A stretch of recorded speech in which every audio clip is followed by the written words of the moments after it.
gidaarkan hadda dherer iyo waxaa la isku dhuftaa intuu height la eg yahay kadibna waxaa la soo saaraa inta rinji u baahan kara haddii rinji la marinayo weeyaan. waxaan u imaanaya intaas waxaan oga gudbaya walaalayaal aniga experiencegayga iyo saan maaragtay waxaa oga bartay haddii ilaahay ku idmahayo online-ka. laakiin noloshu ma ahan mid maaragtay isku toosan mar kaste disadvantages baa jiro runta in la isu sheegaa fiican mugta online marka wax laga baranayo disadvantages buu leeyahay.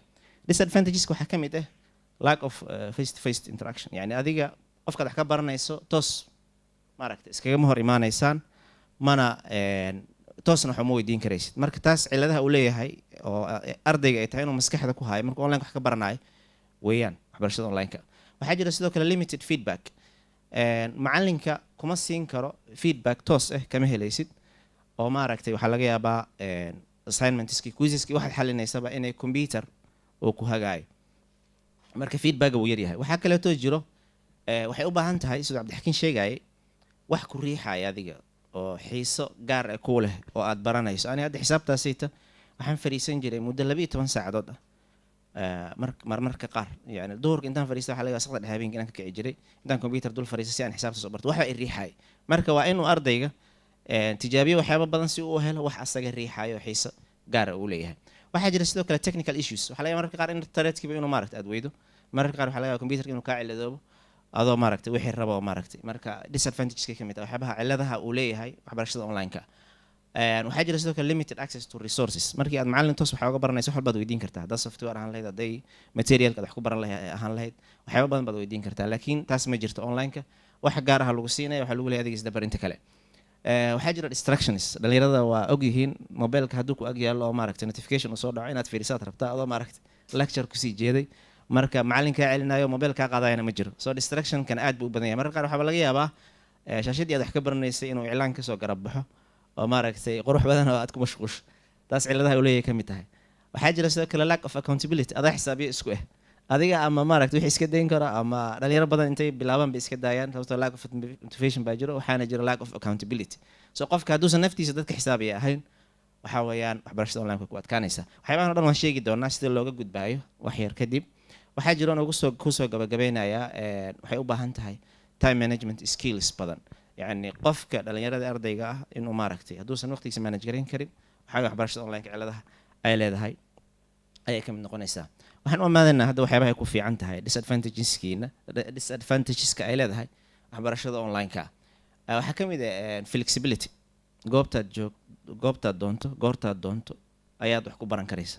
marka waxyaabaha ay ku fiican tahay weeyaan hasaq dhaxo habeenimo intaad soo kacato intaad yara qayluushada saqda habeenimo soo kacaad maaragtay yaad waxaad rabto ama koorsadii aad gadatay yaad baran karaysa.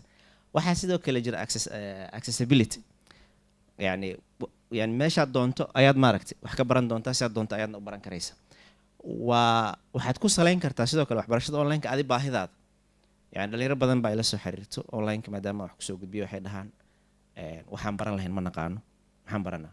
marka online-ka waa meel muhiim ah oo qofka waxyaabo badan uu ku tijaabin karo si uu asaga baahidiisa uu u ogaado. marka waxbarashada online waxyaaba ay ku fiican tahay ka mid tahay jaamacadda hal meel baa lagu leeyahay aad kuliyadaasaad dhiganaysaa kuliyadaasaad ku ekaanaysaa, meel kale ma aadi kartid. waxaa jira sidoo kale variety of courses, yani koorsooyin tiro badan oo kala duwan ayaad helaysaa. mararka qaarna waxaa laga yaabaa inaad hesho macallimiin kala duwan oo hal koorso hal nooc dhigaayo si macalinka kugu haboon adiga aad u hesho. jaamacadda inay saas ahayn baa laga yaabaa. hadda xirfad haddaan tusaalahaan usoo qaato kaleeto 130 koorso wax ka badan baa ku jiro oo xirfado kala duwan ah.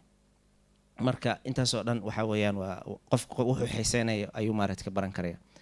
arrin aad u xiiso badan oo dadka aysan ku baraarugsanayn baa jiro oo waxbarashada online-ka ay leedahay, waana global networking.